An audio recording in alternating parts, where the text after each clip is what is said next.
All right, Mike. We are, going live on YouTube. Love it. The wait for the sound delay. So It's a bit of a sound delay. I know this is like our delay that we have. All right. See, okay. Now Here we go.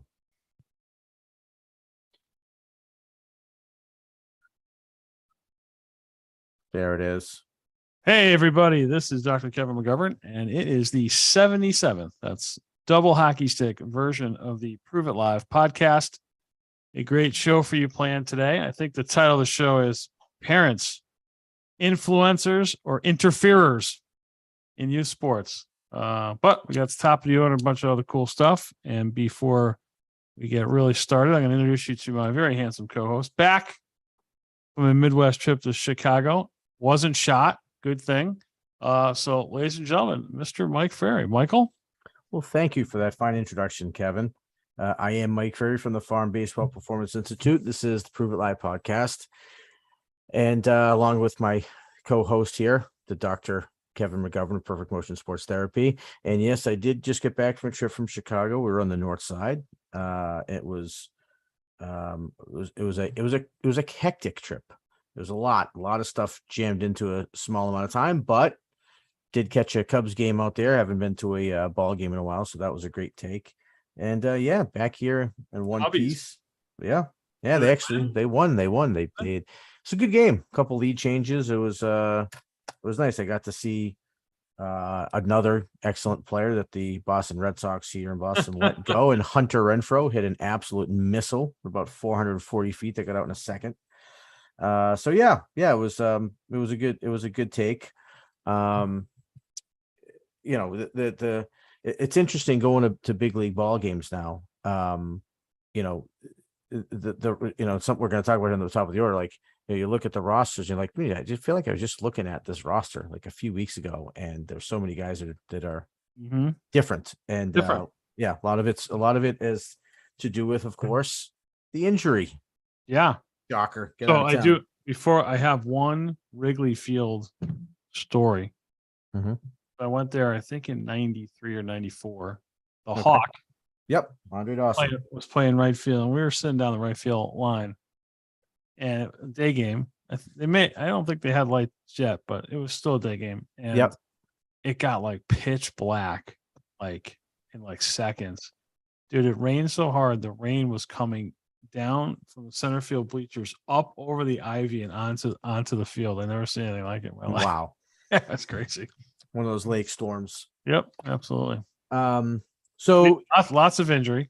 Yeah. So, which we just had another big one, right? So someone else just went down with Tommy John Walker Buehler. Walker Buehler, one of the stars of Major League Baseball. Yep. So I was actually trying to jump on the website that we've used in the past that gives a list of injuries, and it was incomplete. So I started manually counting. I got to like 271 before I stopped counting, Kevin, because there's more, and that was just the pitchers from the big and 2022 disabled list. 2022 disabled list. Yeah. Yep. A person. Well, most. Your starter. Well, even if you're a reliever, at most you're pitching 2 times a week. Right, starter, reliever. Starter might be 1.75, but and you're out. Like, I don't get it. No one's trying to kill you. No one's trying to tackle you. I don't. So there's woods. No one's trying to do that. Yeah. So by the way, there's a fantastic documentary that I recommend to everybody out there. It's new. It's on. I saw it on Apple TV. I'm sure it's other places too. But it's and so of course they got another jersey today, and this is also. Nolan Ryan, look at that. Yeah. High praise for Mr. Nolan Ryan, because he's the only jersey I have two of. I have 2 of his teams. I just love these jerseys that I talked about before. But anyway, this documentary about Nolan Ryan.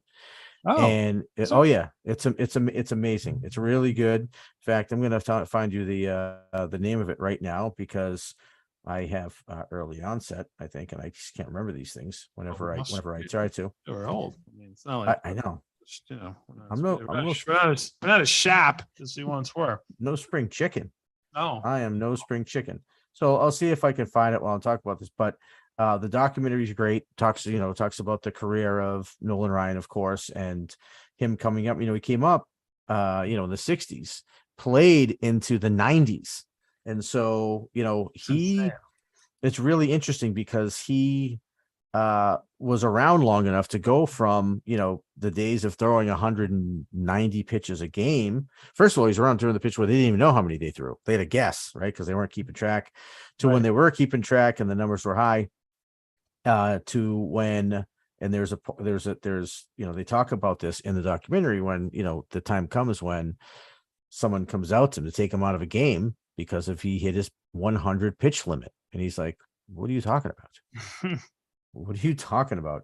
Like, no, I come out to start the game. I finish the game. That's what I get paid to do. That's what I do. I'm Nolan Ryan, and these are the things that I do.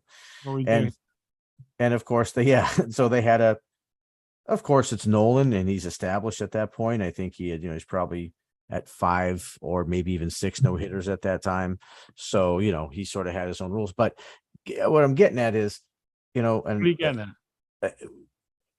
By the day, almost, it's getting, Kevin, by the day, they're changing the sort of rules for how we handle pitching. Like, no one's throwing more than 60, 70 plus pitches in an outing at this point. And it's still not stopping the injury. It's still not stopping the injury. So I know it'd beat a dead horse for this, but, because it begs the question again, which we always is like, what will it take for them to, say, you know what, we're looking at the wrong thing. Like, this is pitch count is the amount of throws that pitchers are throwing is clearly not the thing. What's going on? Again, I don't know if you saw my blog, but I just wrote a blog in response to what we're doing. Pitch count part, you can find it on Game Test or gametest.live, my blog. It's pitch count's not enough. It's not enough, right? Because it was, or I'm not saying it's not a tool, but to use pitch count alone is not enough. That's proven over and over again because we're using it. The injuries are still on the rise because we're not looking at anything else, right? Right. I just, the next guy I see with the inverted duck, like, I don't understand why you're teaching that. Well, so that's the thing. Every Tommy John injury, again, every Tommy John injury has an arm path that has an inverted W, overpronated, every single one. Like, I don't understand. Like, if right turns made UPS crash all the time, they wouldn't turn right anymore. I don't, right? Like, right? Don't they only take right turns? Like, I don't get it. Like, I don't understand. Like, we're doing all this research. We have all these labs and this and that. It sucks. Well, that's the thing. I don't have to. I just have to do this and open my eyes. Be like, dude, you can't look like Steven Strasburg. Okay, you can't do it. No, and that's what's crazy is not only is it the pitch count's not enough, but the things that they're doing in addition to the pitch count, because they would say, oh, well, no, we agree it's not enough. That's why we make sure that we long toss on Wednesdays and that we don't throw a ball past they're going to suck even more long tossing. Exactly. So it's like they're doing something that they feel will help reduce injuries and keeping the pitch counts low. Yet the other stuff that they're doing in addition to the pitch count is stuff that's actually going to hurt pitchers. It's going to create injury.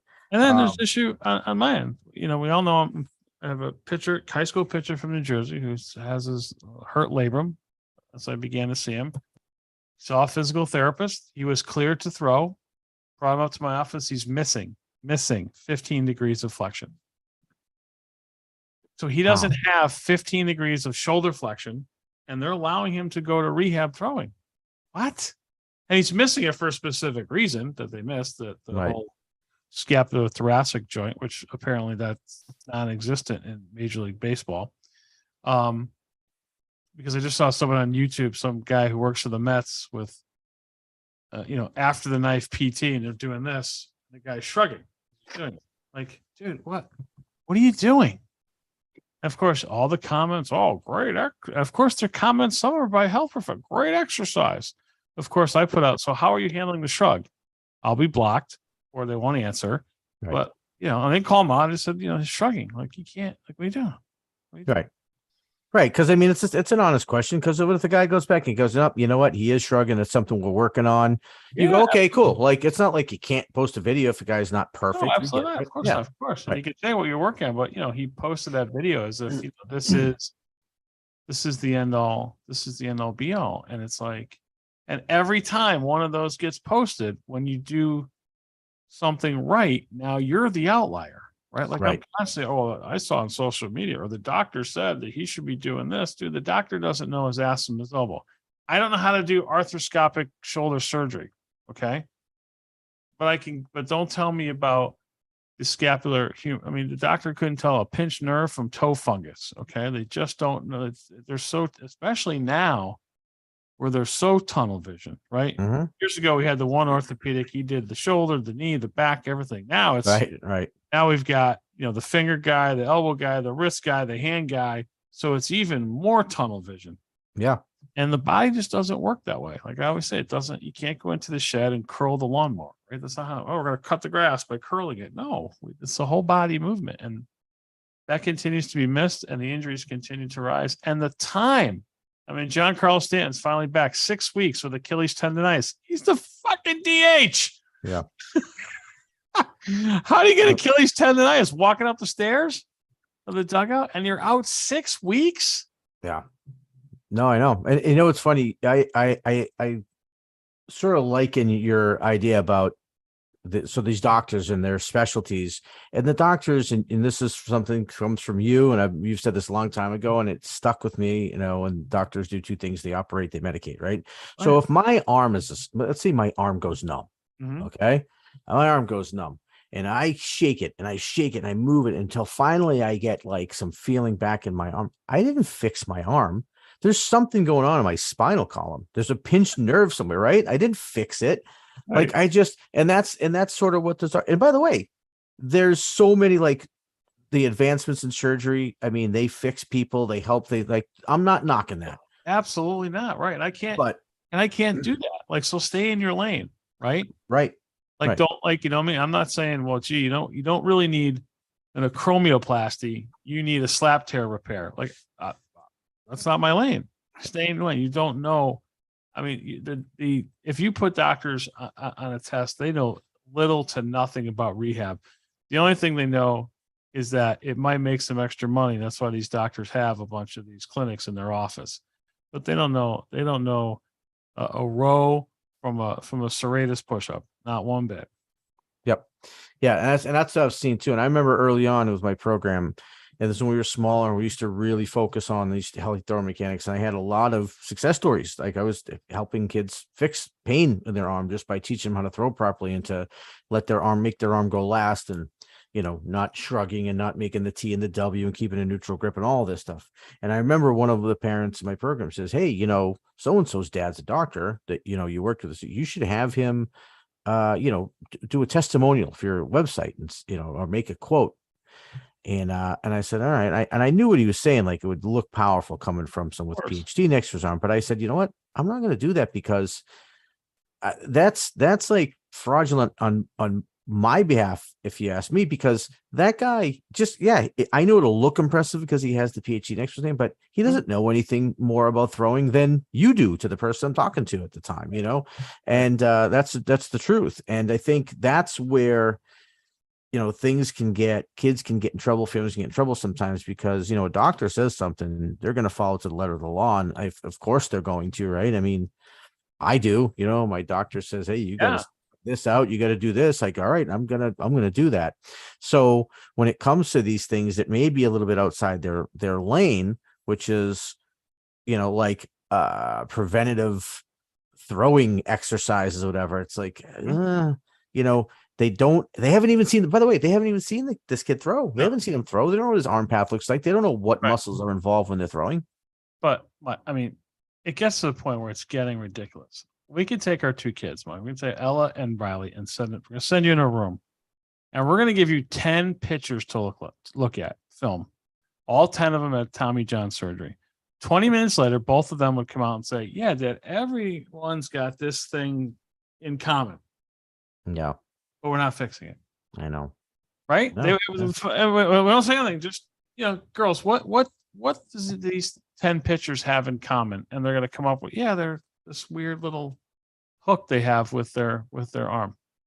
Yeah, and we're still seeing it, and we're still seeing. And I'm still seeing them. they're still teaching it. We're watching people reach back and do this, and still watching. It's just, it's really bad. That's all I can say. I saw a kid today came in for an initial evaluation for our program. Lefty, not a pitcher, just an outfielder. Mm-hmm. And I was trying to, it was so remarkable because I was saying to this kid, I said, you might not understand the gravity of this. I said, I don't know the last time I said this to somebody. I said, you have really healthy arm path, because it's so rare. So rare. It's so rare. I mean, this kid didn't reach too far too back. He wasn't over pinching his scap. His traps weren't involved. It was just a nice fluid motion. How about that kid from the turned. Red Sox? What's his name? Slider, or what's his name? The kid is called. He's named after a pitch, Cutter or something. What's his name? You're asking the wrong. I haven't watched the Red Sox game, and I don't know how long. So he's like their new. He's got, and he's purposely, the ball is in his glove and it's just. It looks like Heath Folk. It looks like Heath Folk throwing. It looks. Really I know who you're talking. Yes. And they commented about it. Like, actually, the guy who was really actually had an Crawford. His last name is Crawford. Crawford. Yeah. The guy who actually really had an intelligent brain in his body is the one from does the color on Fox, but he was a former Sports Illustrated writer. What's his name? He's not a baseball player. He's like he's a writer. Yeah, I know he wrote for Sports. Tom. See, this is the C now thing, but he was talking about the whole arm path thing, and he's saying right here. I mean, here's a guy, a layperson saying, "Yeah, this guy's too long. He's too this. He's too that." The W. These are bad. These are known bad. These are known bad movements. And, yeah, well, that's the thing. If you're paying attention, and there's Tom Verducci. Oh, Tom Verducci. Yeah. If you're paying attention, and some writers, this is their world, right? Verducci's known as a baseball writer, and so yeah, I mean, this isn't, in my opinion, like, this isn't rocket science here.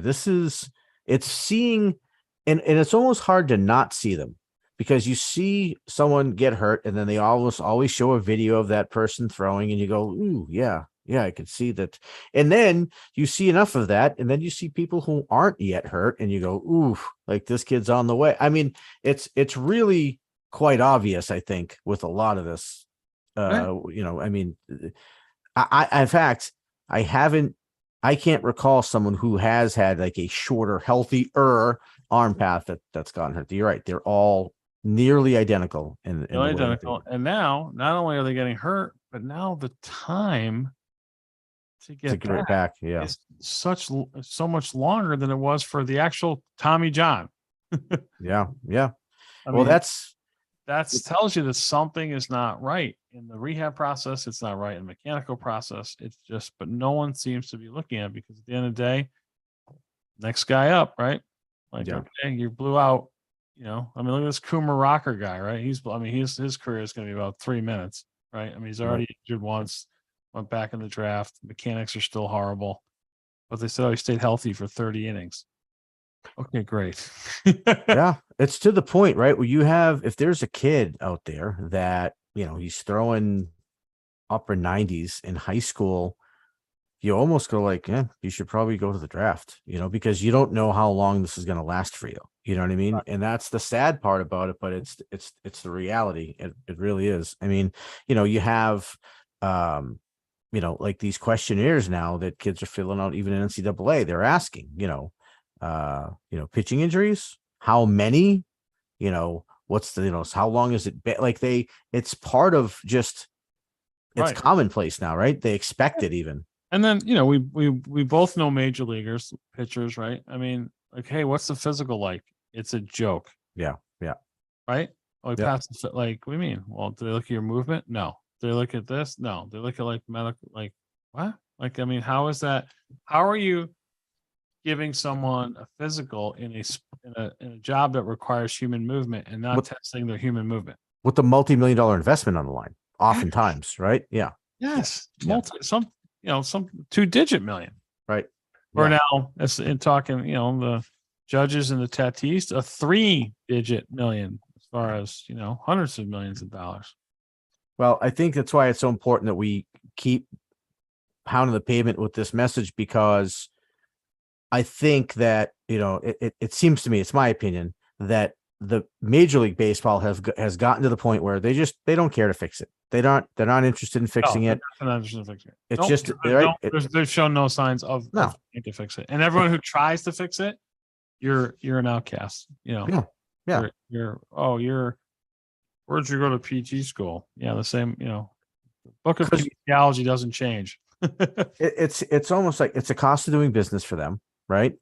And they don't like, they'd rather you throw 101 Mm-hmm. for 3 months than, apparently throw 94 for 3 years. I mean, Right. that's almost the way they're looking at it, right? Like, We can go back, right? We can go back 20 years and see that the pitching stats are incredibly worse. Innings are down. today, Strikeouts are yes. down, Yeah. ERA is down, wins, losses. So the pitching's not bad. And you have what's going to happen next year when the second baseman can't play right field? I know. What's going to happen then? Your I ERA know. is going to be, what's the average ERA going to be? 6?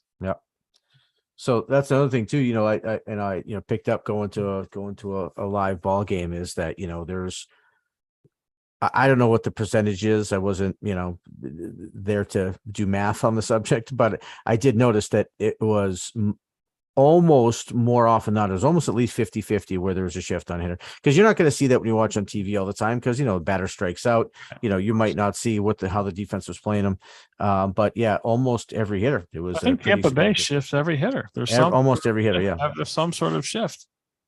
Yeah, so going completely back to and that's a whole other subject for another time, but Yeah.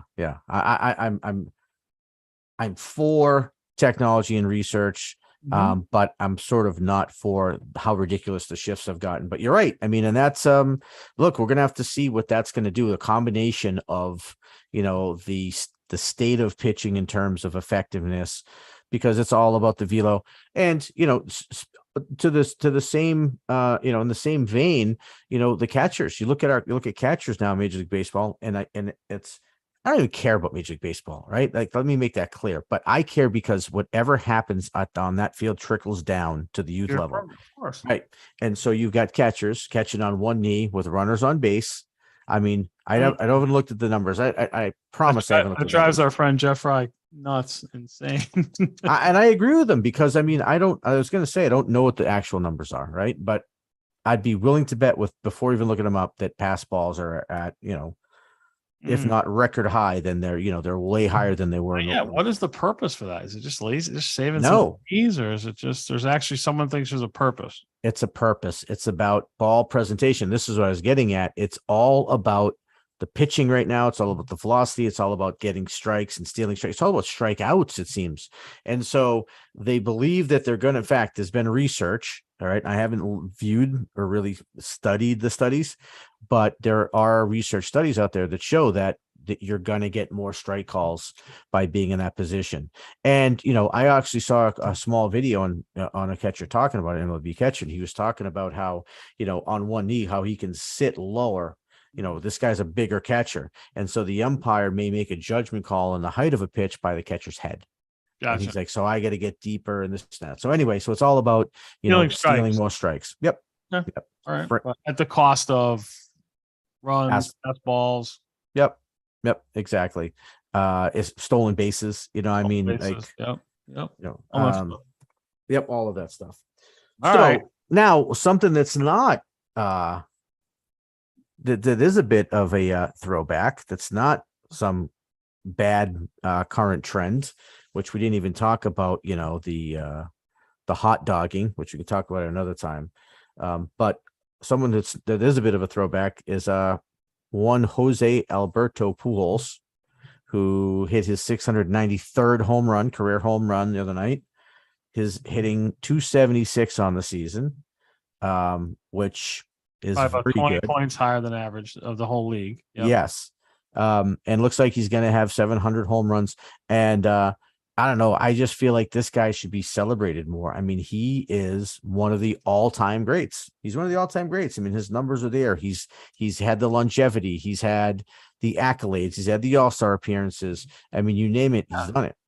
I don't, and even like at this point, shouldn't his bats be on TV, right? Like if he's getting close to 700, or at least, once or twice a week, feature the guy that, comes up. We interrupt the program because here's one of the greatest players of all time. And he is, right? And, Right.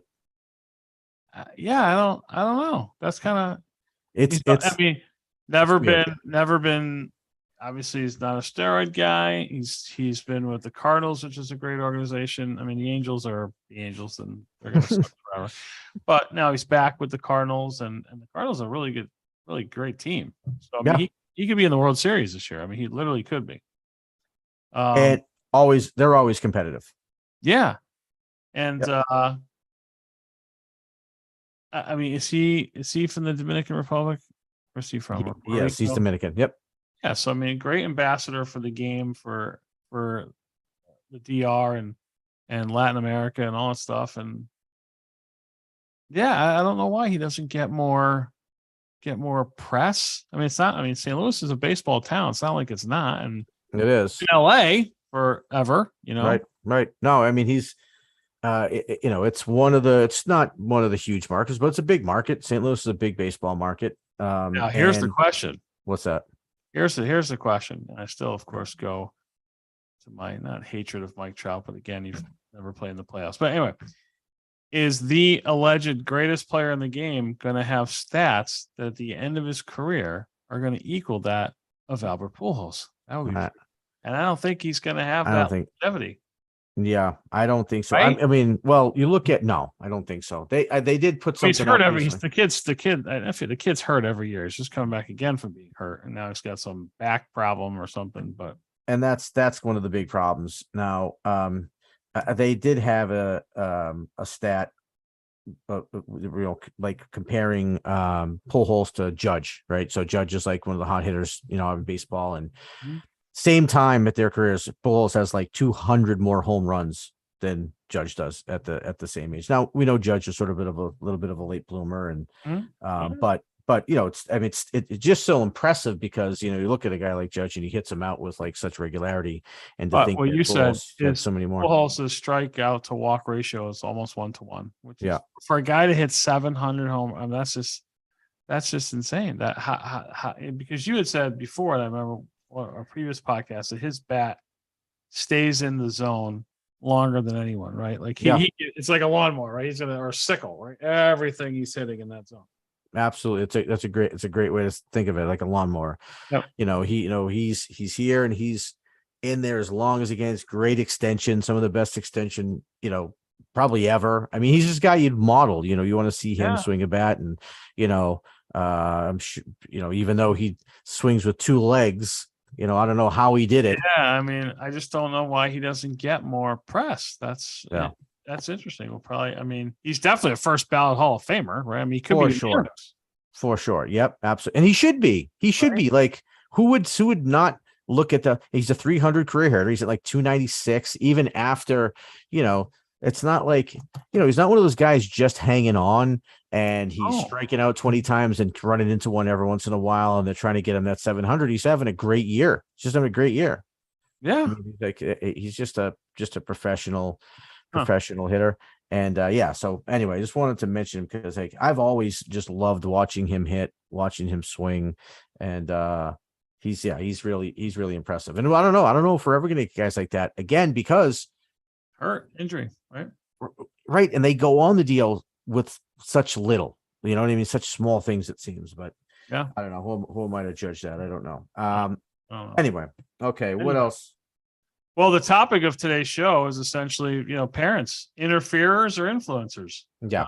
Both in what you do and what I do. And we combine the two. And so, well, what do you think? You've had some experts talk to you this week, right? Is that what you had some? I have. I've had they're experts in travel ball. So that's correct. So, I I didn't know this before, but there are people who are Experts. experts in youth travel ball, and what qualifies this expertise is they have already had one child who's played for 4 years in travel baseball, and now they have a daughter who's, I think, in her second year of travel softball. So they're experts. They're experts. They know a lot about this. In fact, they would qualify as expert, as I think is how that was worded. And so, Qualified. We had yeah. a panel. Yeah. They're on. Absolutely. Gotcha. Absolutely. They're heading up the panel. They're probably, the keynote, right? Yeah.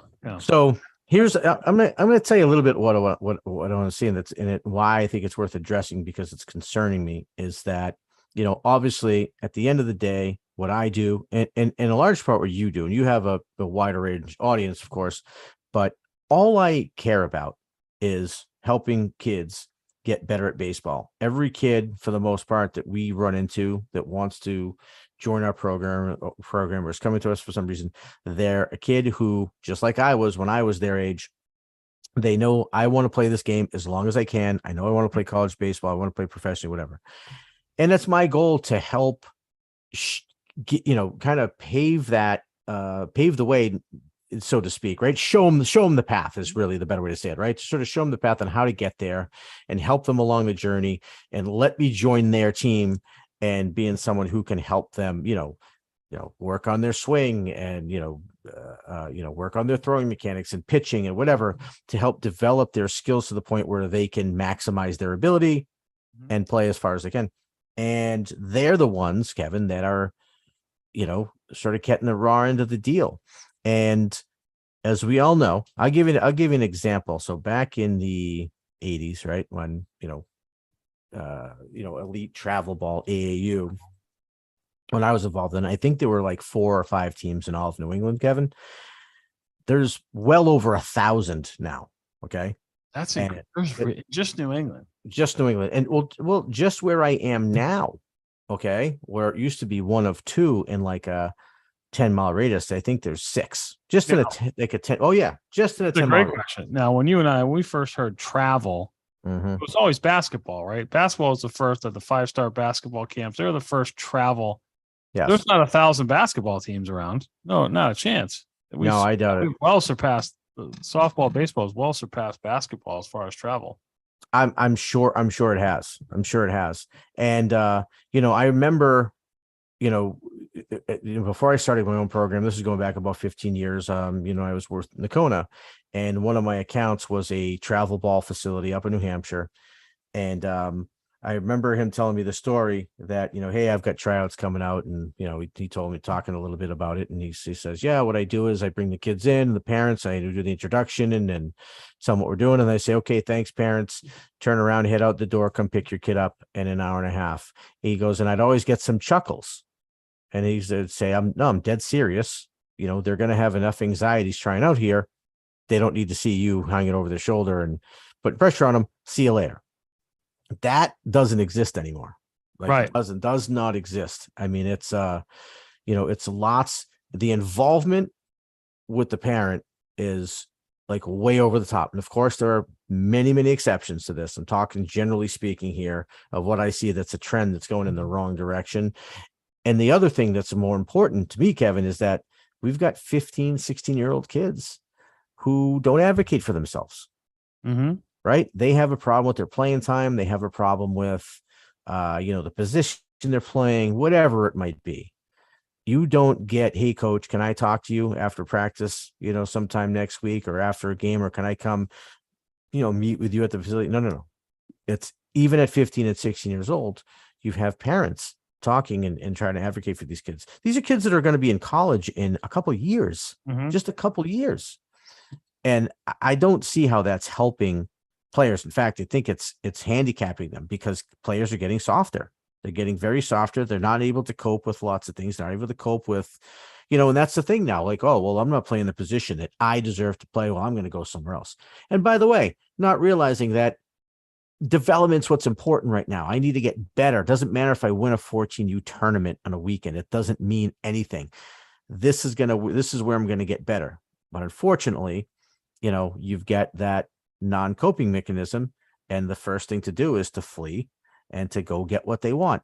And unfortunately, those kids, Kevin, I see it every single year. They don't go anywhere. They don't go anywhere.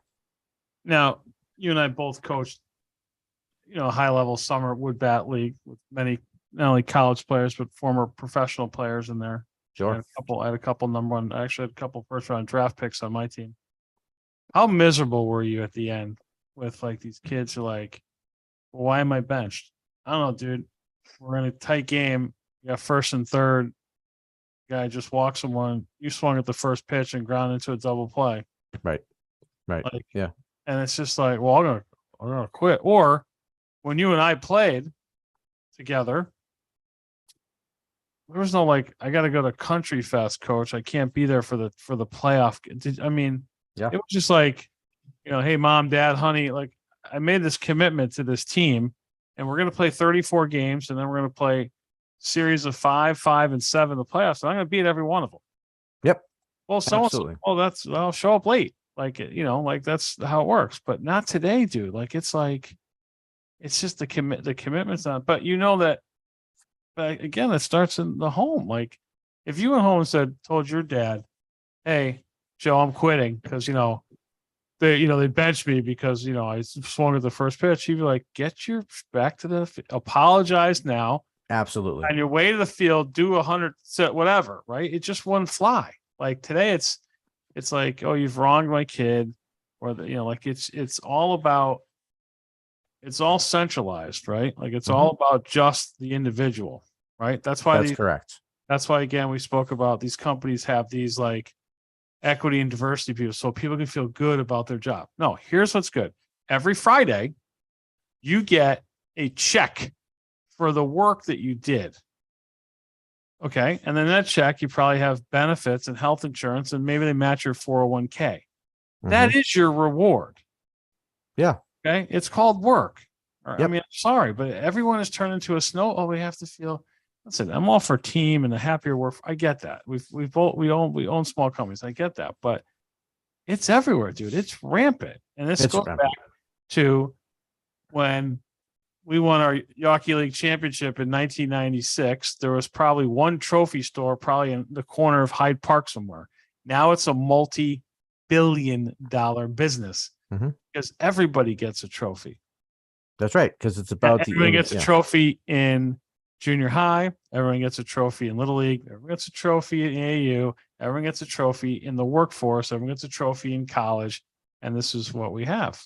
Yeah. Well, I remember it started, when I was in Little League, I remember I was like the first started with like the sportsmanship trophy, right? And so they were finding ways like, how else can we get other people involved in winning trophies, right? And so I get the gist, and it's you want to motivate the players, you want to keep them motivated to want to come back and play.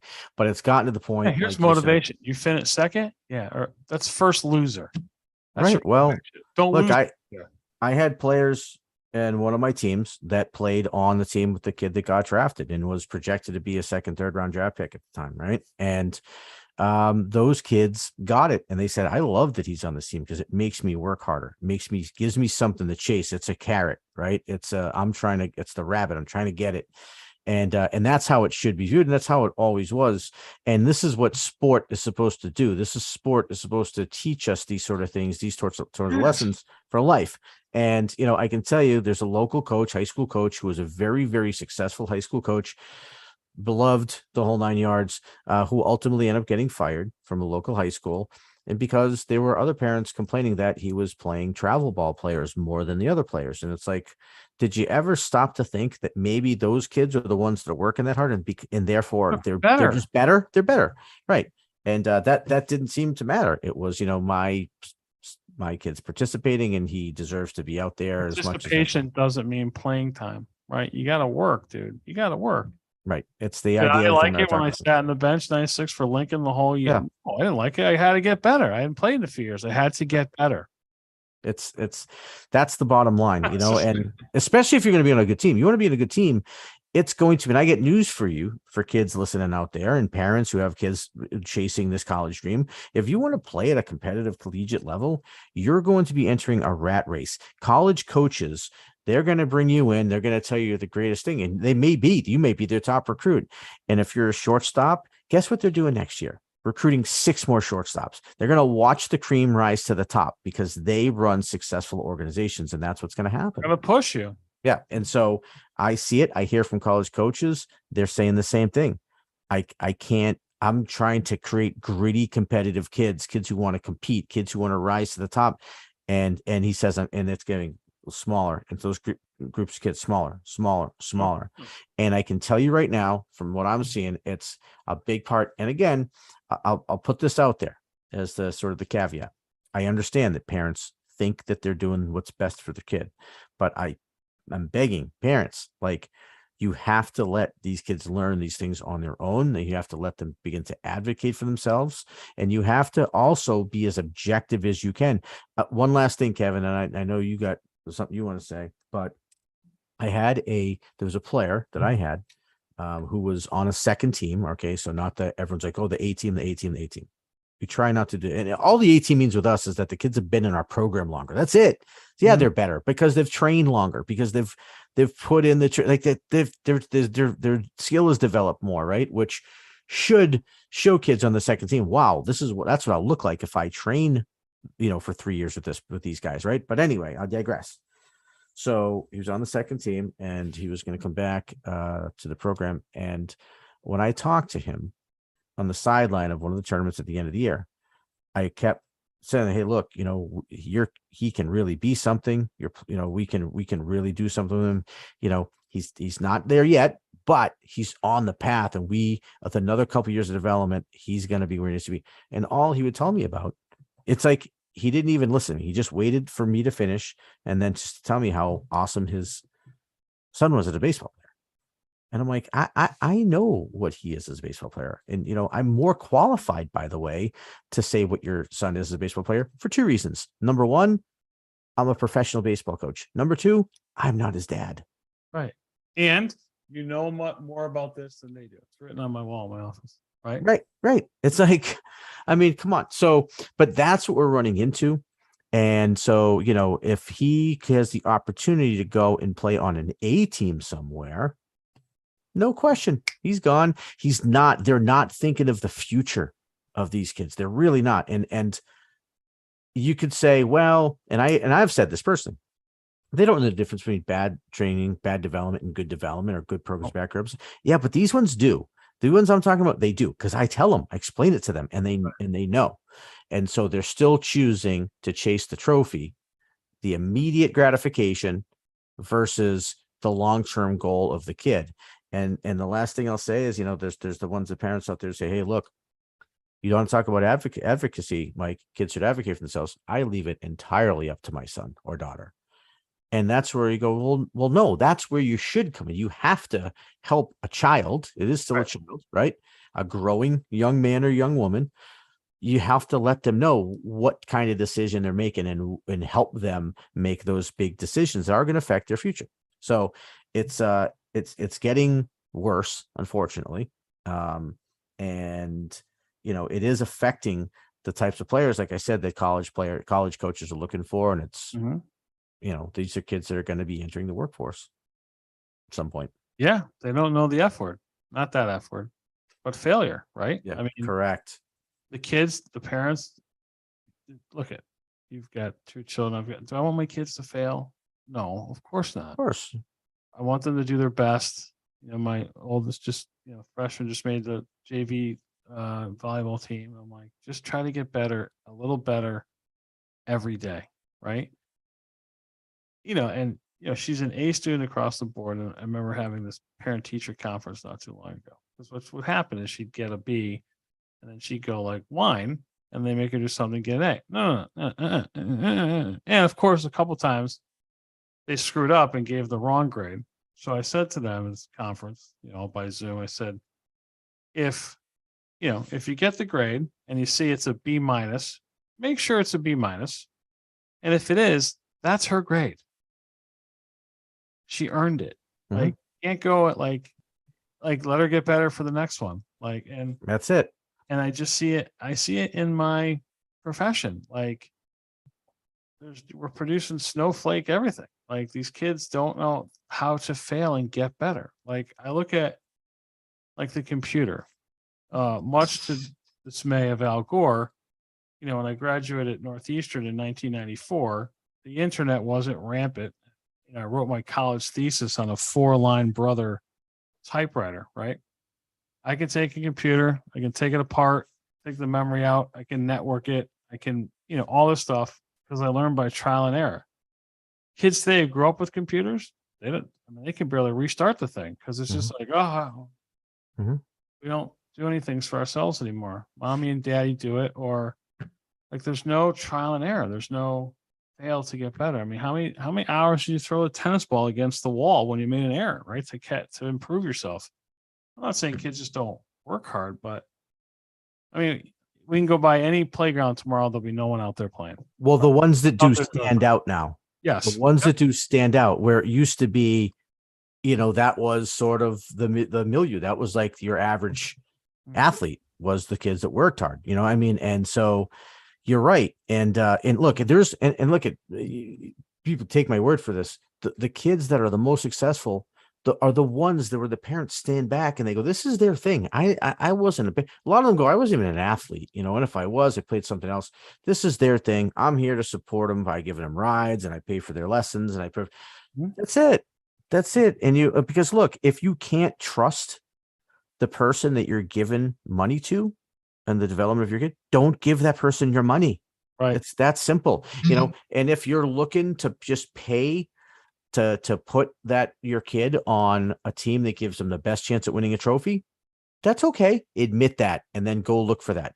But, you can't have, I mean, I've had parents where they go, well, we're looking between, we've narrowed it down. It's between, your program and this one other one.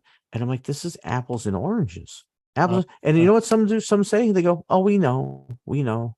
But it's like, the thing that, he's got friends on that team or whatever it might be. And it's like, well, again, let's come back to what's the goal? What is the player's goal? Is it to play in college? Because you're where you're supposed to be if that's what your goal is. If that's not, and by the way, it's okay if it's not. Yeah. But again, let's be honest about what the goal is, and let's start making decisions based on that for the kid and for the future. And one of the things I'll say is you hit it right on the head. It's the ability to fail, because when you're not allowed to fail, you never learn how to cope. How do you learn to win if you don't learn to fail? It's funny. I don't know if you watched any of The Captain. My guess is you probably didn't, but I have not. No. So he talks about the father, Jeter's father. He didn't let the kids win at anything. He said, even when we were small, he'd beat us in every game, connect four, but not everything outside play, because we had to beat him, and he never let us win at all. He was ruthless. Mm-hmm. And like, look, there's something to be said for that. This is how I got my insatiable desire not to lose. That losing was just like not, I remember hearing Cam Neely as a player for the Boston Bruins once, and I was like, yes, what he said, because this is how I would feel. And he said, and I don't even remember what the context of the question, but he says, I hate losing way more than I enjoy winning. That's a great point. And he said, he goes, I lose, I get sick to my stomach. And look, I'm not saying every athlete has to be that obsessed with it. I'm not saying that, but what I'm saying is that grit, that determination, that the desire to do what it takes as a team to win, that's what's desirable for college coaches. And, in addition, of course, to being able to hit a baseball and having this skill, of course, right? But that is desirable. And those, I can tell you that those traits are going away. They're going away. And this is coming from college coaches' feedback to me, and I see it firsthand, and I think you hit it on the head. It's the failure. It's like they're not allowing the kids to fail, and if you don't learn how to fail, you never learn how to cope with failure and to adjust to get better. Right? Instead, it's let's get out of this situation and go to one that will hand deliver me wins. And if that's the situation, how do you know that you failed, or how are you going to get better when there's nothing to compare it to? And instead of failing, you just move out of the situation. You won't. And that's why there's that drop off. That's why you won't see that kid at 17 years old, on the showcase list or on the prospect list. I mean, that's what we're up against. And I know we're also up against time here too. Like we're going on a little bit, but it's a really important topic. And look at, we have, I say all the time how lucky I am. We have some great families, great parents in our program. And, but I think a lot of them they're not even aware that this is happening, that they may be doing this. And I also am very acutely aware of the ones who are trying to say, hey, no, this is his thing. He's got to figure this out. If you're not playing him and he's upset, I'm going to tell him to come talk to you. I'm not doing this for him. Right. I've had those conversations, and that's the way to do it. Trust me, it helps the player. It helps the player in the eyes of the coach. Life for lessons. his development, life lessons. Life lessons. Right. Absolutely. All right. Well, cool. All right. Well, we'll be back next week. Maybe Wednesday night, maybe Thursday. Throw a curveball. Please contact the show at info@proveitlive.com.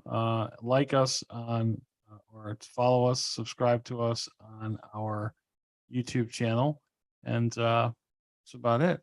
Yep, I got a couple good "Why would you do that?" but we're out of time. We'll bring them for next episode. It'll be fun.